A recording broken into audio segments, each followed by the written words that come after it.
Today I want to be talking about the power of community and how we come together in community to support each other in relationship and how we share love with each other. But before I get into all of that, I want to share with you some quotes from some of the great wisdom teachers of the day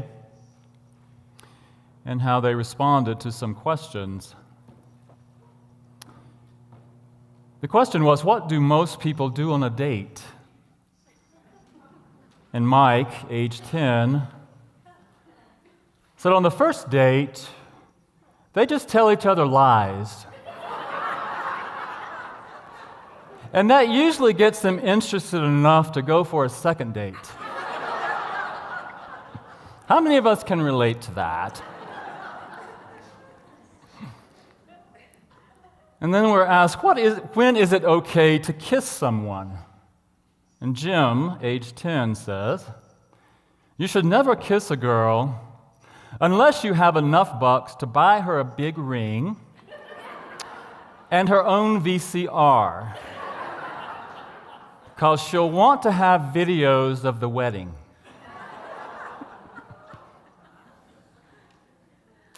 And on what falling in love is like, Roger, age 9, said, like an avalanche where you have to run for your life.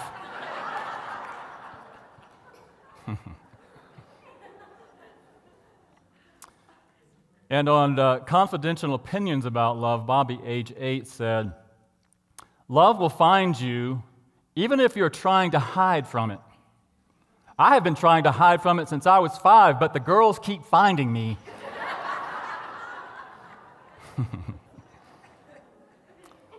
And on what are most people thinking when they say, I love you, Michelle, age 9, said, the person is thinking, yeah, I really do love him, but I hope he showers at least once a day.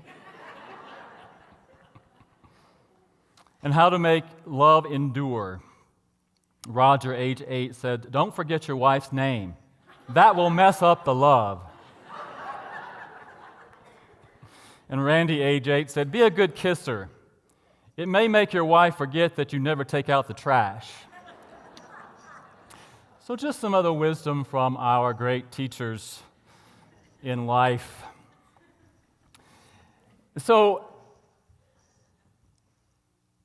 children, I just love it when Jesus said, you must become as a child to enter the kingdom, right? We must become that sort of innocence, that light, that questioning, curious energy that we're all, I believe, born from and into. I mean, we've come into this world as a light. We all have that light within us, and we don't lose it. It's always there. The true light that enlightens the world is that which is the truth of each of us, and we came into the world knowing that, I believe. But things happen in our lives that don't support us always in remembering that light. And we sometimes forget it, and sometimes it gets dimmer because of those things that cover it up. But we're all that light. And so when we come together in spiritual community, one of the reasons we come together is to help each other remember that we are that light. That we all have that light within us, and that we are here to help each other to remember that. We're here to shine the light. We're here to reflect the light. We're here to be the light, to help each other to awaken, reawaken to who we truly are. Sometimes when we come into spiritual community, we come into community because we are experiencing something in our lives that is difficult. And we're looking for something to help us. I know many people come into spiritual community because of that. And we're all here to be that. We're all ministers. We're all here to minister to each other, regardless of ordination or title or credential. The word minister comes from the Latin root, which actually means to serve. So we're all here to serve. And we all thrive when we're together, because that's human nature. We are communal beings. We thrive on that connection. Studies show that babies who are not held or do not have that human touch when they're young don't mature, as do children who are loved and held and just any kind of interaction. One of the severest punishments in prison is solitary confinement,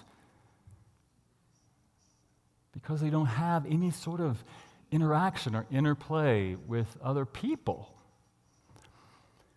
And so we come together to support each other in that. There's also a study that shows that the leading cause of addiction is isolation. People not being in community, not having that connection. And that, I'm not trying to depress you today, but also looking at the statistics of teen suicide in this country has increased over the past decade substantially. And some of that is attributed to isolation, that teens want to belong. We all want to belong. And when you feel like you're being marginalized or outcast, somehow don't belong to your peer group, it's painful. We have all the cyberbullying and all the stuff that goes on in our world today. And if we're not there to support each other in knowing that that's not the truth of us, that we're all valuable, we're all loved, we all are worthy of belonging, it's painful. It's painful. And I believe it's painful because I believe at the very essence of us, the very core of us, we know. We know our connection. We know that we're one. There is that part of us, the soul of us, if you want to call it that, the light of us, that knows that. And so when we experience something out here that doesn't match that, it's like, whoa, what the heck is that? What's happening here? We may not be conscious of it, but when children come into the world, they know their light, but if their experience is that that light is not being supported or reflected back to them, they may not have any conscious awareness of what's going on, but at some level, they know what's going on. They know this ain't right. This does not match what I know to be the truth of me. And that hurts. It's painful. And that's why so many people, I think probably it's most of us at some level have some activity, some tool that we use to escape the pain. Whether that's alcohol or drugs or television or shopping or sex or whatever that might be. We want to escape the pain because we know there's something not right about what's happening out here. That's why I think the 12-step program is so powerful. It's not only about sobriety. Sobriety is one piece of it. It's about a spiritual awakening. The 12-step groups encourage spiritual awakening to the spirit of us. And in that place, that's where that recovery takes place. But I think groups like that provide community for people as well. It's that touch, it's that place of commonality. You share things with other people, and then you awaken to that. And so all of those ways that we can provide community, and I think that's one thing that we can do here. We do it here. One thing I think that we can be even more focused on.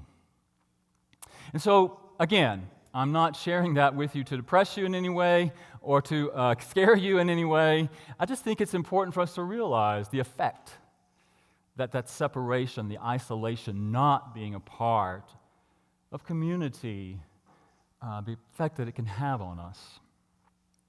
And so as I thought about this week and I thought about my theme for Lent this year is love. the religion of Jesus, because I do believe that was the religion of the master teacher. And what did he teach about community?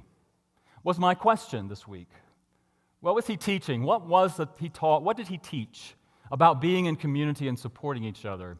And what came to me, the teaching that came to me, is from the Sermon on the Mount when he's talking about us being the light of the world. And this is in Matthew chapter 5, 14 through 16. You are the light of the world. A city built on a hill cannot be hid. No one, after lighting a lamp, puts it under a bushel basket, but on the lampstand, and gives light to all the house. In the same way, let your light shine before others so that they may see your good works and give glory to the Father in heaven. Now, what does that have to do with being in community? I asked myself, what does that have to do with being in community? And so, as I said before, I believe that Jesus and all master teachers taught on different levels and to different levels of awareness.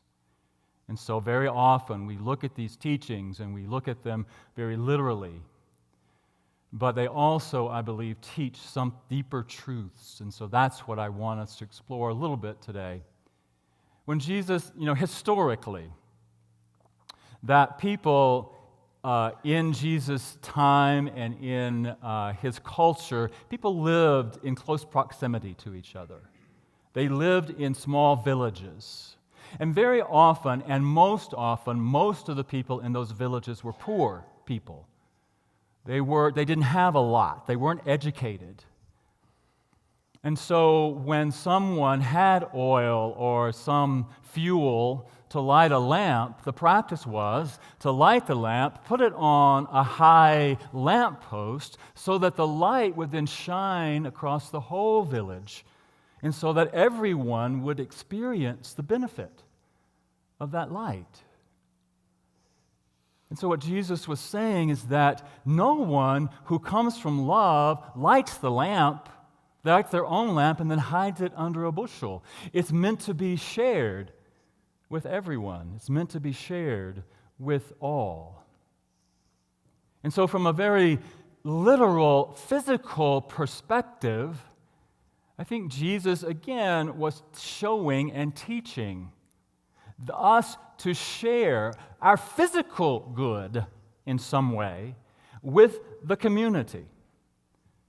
To share those things that we have, to share the things that we can afford to purchase or buy or have in some way, and to let it spread out into the greater community.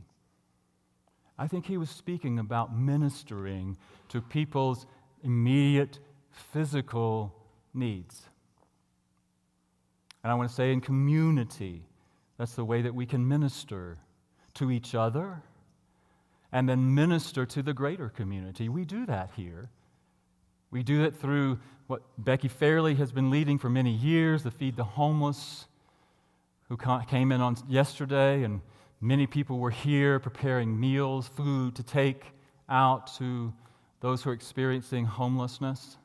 We do it with Family Promise, when we partner with Family Promise to bring in families who are experiencing homelessness, provide them shelter and food for a week at a time. That's coming up again in April. We do that as we partner with Child Rescue Foundation to collect toys and to collect school supplies and to provide help to them. And so we do that in some meaningful ways in this community. And I would suggest that there's probably more that we can do in that way. But I think Jesus was also talking about light from a more metaphysical perspective. That light from a metaphysical perspective is about wisdom. It's about that gained wisdom that doesn't come from out there, but comes from within. Our connection with that light within us. And I think that what Jesus was teaching his followers at that time, and he may have been a little bit subversive. Jesus was teaching a very different perspective of God than most Jews accepted at the time. And the powers that be, the Romans and the priests and the Jews, were not really supportive of what Jesus was teaching. And so I think he had to be a little bit on the sly sometimes. And so maybe he was speaking in code. And he was calling that wisdom that came from within and the wisdom that he had shared with his followers. The light. You are to be the light of the world. You are to take this wisdom. You are to take this light and share it with each other. Share it with the world. You are to be the light of the world, just as I am the light of the world. So it's about ministering in community, not physically, to our physical needs, and also to our mental and awareness needs. And we do that here in some meaningful ways. Through classes and workshops, bringing in guest speakers and their workshops.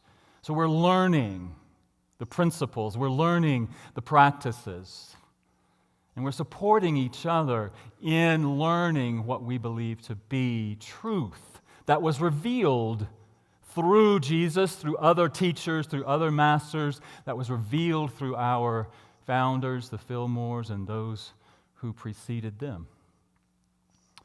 And so being the light of the world is ministering to the needs physically, ministering to the mental, the mind, ministering to the mind. But I think an even deeper truth of the story is ministering to the soul, to the spirit, ministering to that light that I was talking about earlier, so that we know that we are the light, that we reflect that light to each other, that we come into this community, and we may not immediately connect, we may not immediately catch on, we may not immediately agree with some of what we teach here. But when we keep coming back and we keep learning and we keep experiencing that, then we do awaken to that, and then we want to share it. I know when I first came into Unity and New Thought in general, and I got this idea and I had the experience of that, I just wanted to go out and share it with everybody, you know? I want everybody to experience it. I want everybody to have this.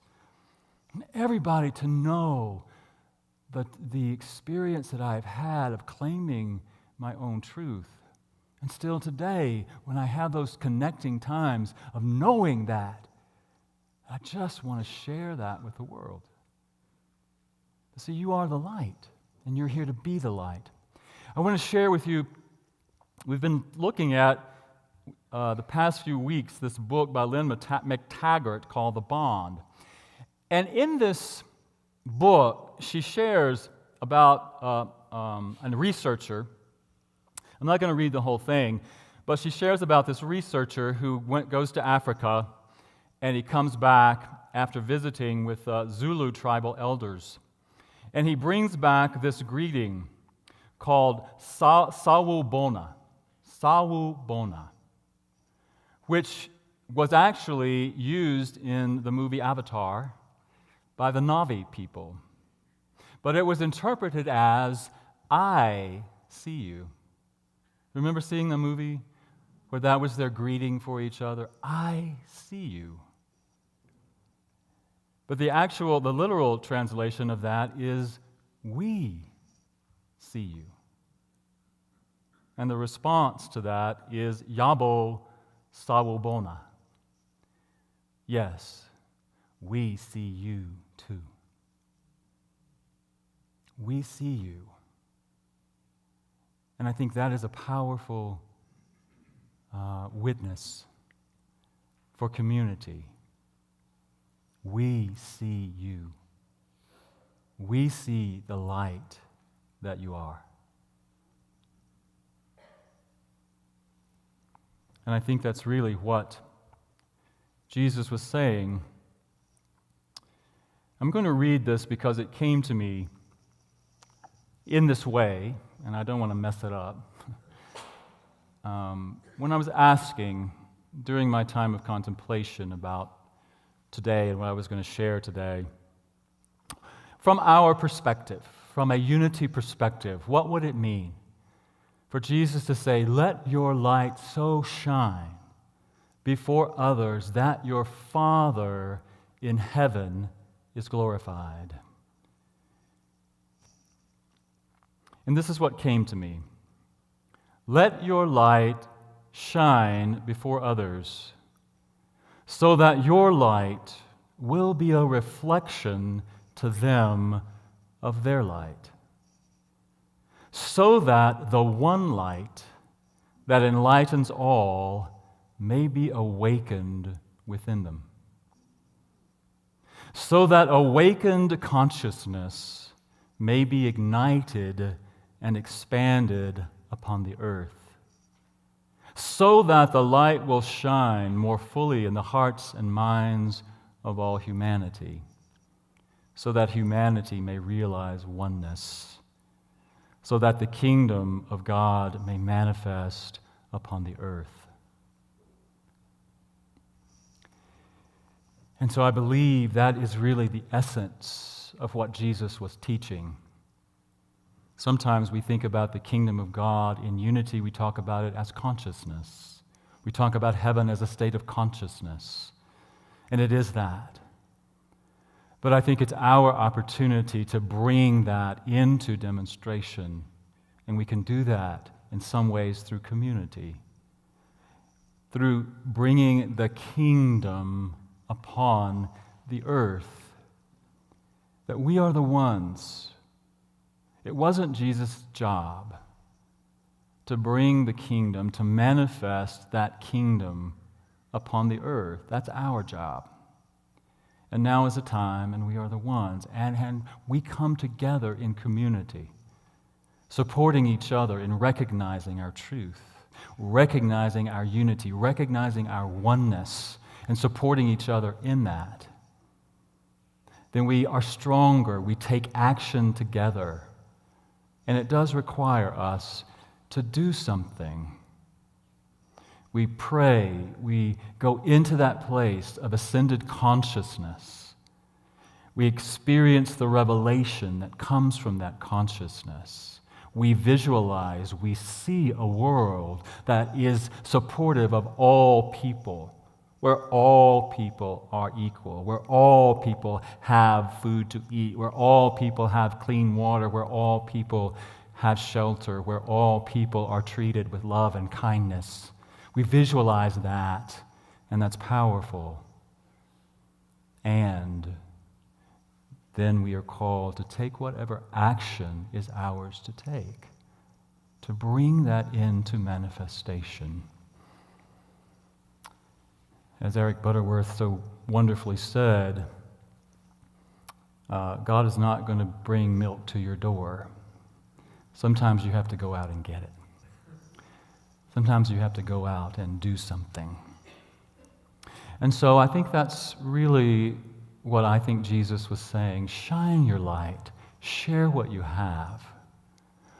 Shine the light of that inner revelation and wisdom and guidance with other people. Reflect the light that you are. Shine that light so that others are also awakening to that light, so that we come together as one and do what is ours to do to bring forth the kingdom upon the earth. Let your light so shine that others will see that light, will be reminded of their own light, will come together with you as that light, so that that one source, one life, awakens fully in the consciousness of humanity. And in that consciousness, we come together as one to bring forth a world that reflects the consciousness of God.